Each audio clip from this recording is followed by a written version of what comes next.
Olá para você que acompanha aqui o curso de Ética da Primeira Igreja Batista em São Gonçalo do Amarante. Hoje nós vamos falar sobre obediência ou desobediência civil. O que é que o cristão deve fazer? Ele tem a obrigação de ser submisso às suas autoridades ou ele tem permissão para desobedecê-las? Acompanhe com a gente.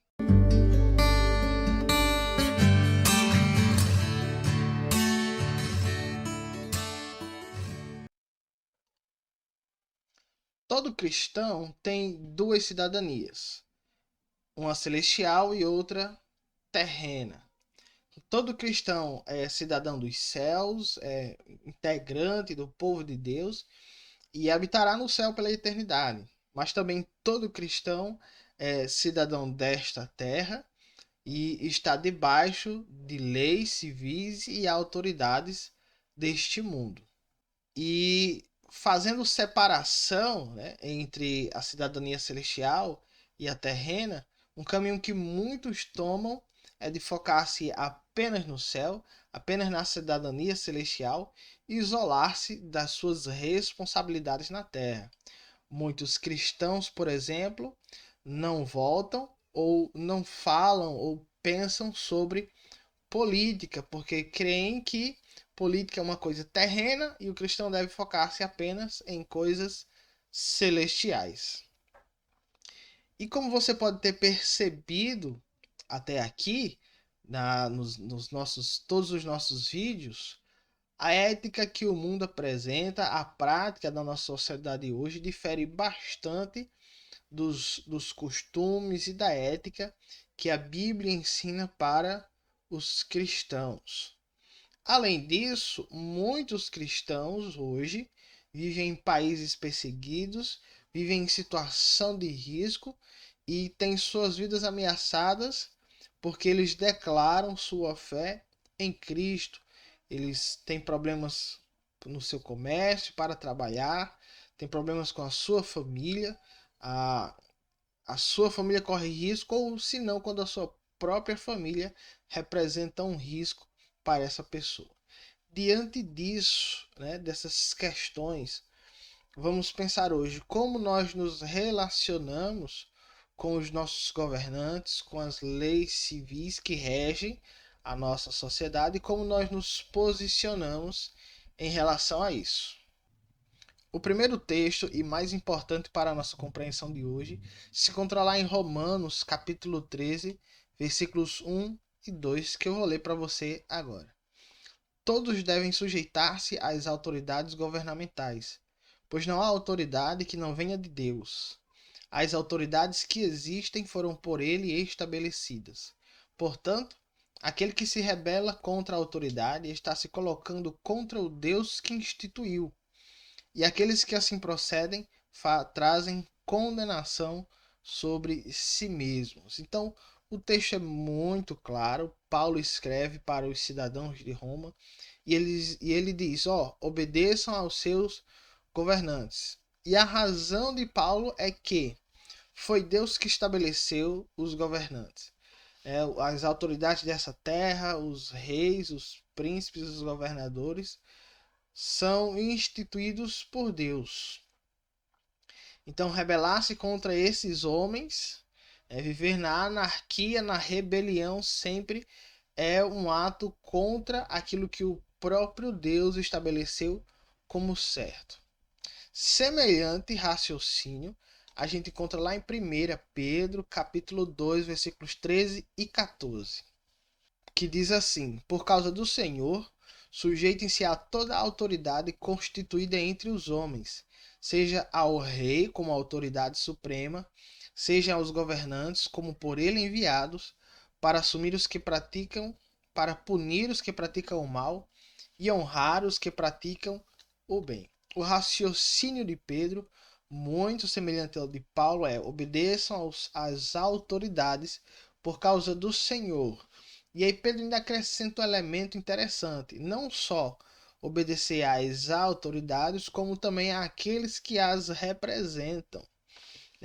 Na época de Jesus e dos apóstolos, o modelo de governo era bastante assim. Existia o imperador de Roma e nas suas províncias ele estabelecia governadores, que eram os seus representantes.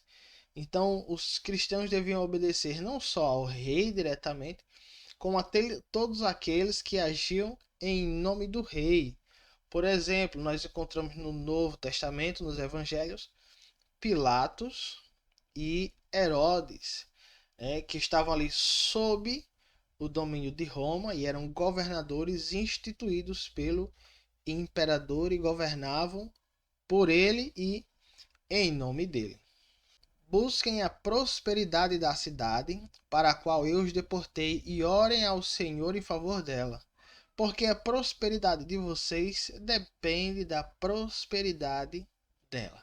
Esse texto é muito interessante porque Jeremias havia acabado de profetizar, e já várias vezes, sobre o momento em que a Babilônia viria destruir Jerusalém e levaria muitos dos judeus para viver cativos na Babilônia. E a orientação de Jeremias era a seguinte: quando vocês forem para a Babilônia, não vivam em rebelião, não vivam em desespero, pelo contrário, trabalhem, se dediquem às suas atividades e vivam bem na cidade, porque mesmo sendo ela uma cidade ímpia, se ela prosperar, vocês também prosperarão. E por fim, nas palavras do próprio Jesus, a gente tem aquele momento em que Jesus é interrogado se deveria ou não pagar impostos a César. Né? Essa passagem a gente encontra lá no Evangelho de Mateus, capítulo 22, versículos do 15 ao 22, que diz assim: Então os fariseus saíram e começaram a planejar um meio de enredá-lo em suas próprias palavras. Enviaram-lhe seus discípulos juntamente com os herodianos, que lhe disseram: Mestre, sabemos que és íntegro e que ensinas o caminho de Deus conforme a verdade. Tu não te deixas influenciar por ninguém, porque não te prendes à aparência dos homens. Então veja só como é que esse povo foi astuto, né? E veja como envolvia aí uma questão política. Os fariseus vêm conversar com Jesus e eles vêm junto com os herodianos. Quem eram os herodianos? Era provavelmente uma outra seita judaica, mais de vertente mais política, que provavelmente eram defensores do governo de Herodes. Então eles vêm, falam com Jesus Cristo e assim, muito polidamente o chamam de mestre, dizem que ele é íntegro, que ele não se abala nem se influencia pela aparência de ninguém. E a pergunta capciosa era: Dize-nos, pois, versículo 17, qual é a tua opinião? É certo pagar imposto a César ou não? Então, o que eles esperavam de Jesus? Já que eles acabaram de dizer que Jesus não era um homem que se impressionava pela aparência, então o que eles esperavam? Jesus não vai se impressionar pela aparência de César, nem pelo fato dele ser o imperador. Então, provavelmente ele vai ser contra o pagamento de impostos e contra César, né? E isso era uma má intenção deles, porque eles queriam colocar Jesus contra o governo, queriam achar um motivo de acusar Jesus. No versículo 18, Jesus diz o seguinte: Jesus, percebendo a má intenção deles, perguntou: Hipócritas, por que vocês estão me pondo à prova? Mostrem-me a moeda usada para pagar o imposto. Eles lhe mostraram um denário. E ele lhes perguntou: De quem é esta imagem e esta inscrição? De César, responderam eles. E ele lhe disse: Então deem a César o que é de César e a Deus o que é de Deus. Ao ouvir isso, eles ficaram admirados e deixando, retiraram-se. Então, o ensinamento de Jesus era: paguem a César o que é devido a César. E é interessante porque os impostos eram altos. César era um imperador mau e ímpio, oprimia o povo de Deus, e o ensino de Jesus era: obedeçam a César. Pague o imposto, mesmo que o imposto seja pesado demais. Obedeça à lei, mesmo que a lei seja aparentemente injusta. né? Obedeça ao imperador mesmo que ele seja um homem ímpio, né? E isso é o que a gente encontra, né, em todos os outros textos. Quando Paulo escreveu, quando Pedro escreveu. Lembrando que Paulo e Pedro pegaram a época de dois dos piores imperadores de Roma, Calígula e Nero, que tocou fogo em Roma e colocou a culpa nos cristãos, que perseguiram severamente os cristãos. E Jesus também aqui teve que lidar com maus imperadores, e o próprio Jeremias, na época da sua profecia, com o rei da Babilônia. E em todos esses casos, a instrução era: sejam obedientes aos governantes. Então, para o cristão, não é uma opção ou mesmo uma sugestão obedecer aos governadores e às leis civis. Para o cristão, é uma obrigação. Ele tem o dever de ser obediente às autoridades que estão sobre ele.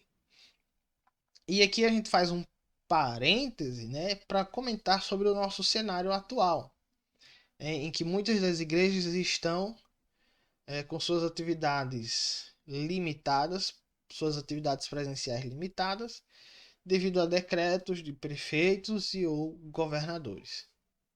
Isso tem causado muito burburinho, muita problemática e muita discussão nas igrejas sobre se é lícito ou não e o que fazer. E à luz desses textos, né, o que a Bíblia nos orienta é obedecer aos nossos governantes. Então, se eles limitam as atividades, nós devemos obedecê-los, ainda que nós consideremos essas leis injustas. E outro ponto é: será isso uma forma de perseguição? Né? Está o Estado contra a igreja? Então a gente tem que pensar muito calmamente sobre isso. Por que não, né? Não é, talvez ainda, né? Talvez seja no futuro, mas não agora. Não é uma perseguição, porque nós não estamos proibidos de pregar o evangelho. Né? Estamos proibidos de nos reunir com muita gente, né? De forma presencial. Mas o evangelho ainda é lícito, é livre no nosso país a pregação do evangelho. Então aí nós nos perguntamos: há algum momento em que o crente pode desobedecer aos seus governantes? Em que tipo de situação isso pode ocorrer? Então veja bem, Paulo fala para a gente lá em Romanos ainda, novamente no capítulo 13, que a função do Estado, dos governantes, das autoridades é proteger o bem e as pessoas que praticam o bem, punir e restringir as pessoas que praticam o mal e o próprio mal. É estimular o bem e reprimir o mal. Essa é a principal função do Estado, é ser um agente de Deus no estabelecimento da justiça aqui no mundo. Mas e quando isso é pervertido? Quando o Estado deixa de ser um agente de Deus e ele passa a promover o mal e a reprimir o bem. E quando o próprio Estado passa a ser um repressor do Evangelho. E aí sim, quando o Estado se torna um inimigo de Deus, um inimigo do Evangelho, persegue cristãos, né? E proíbe a propagação do Evangelho. O que é que o crente pode fazer em situações como essa? Mas essa discussão vai ficar para o nosso encontro virtual, né? Então acompanhe nas redes sociais, é amanhã, né, às 20 horas pelo Google Meet. Nós vamos falar sobre, né, em que casos a Bíblia aponta que nós podemos desobedecer os governantes, né? E que orientações a gente pode aprender sobre isso. Então nós finalizamos aqui. Próxima semana tem mais vídeo. Deus abençoe você.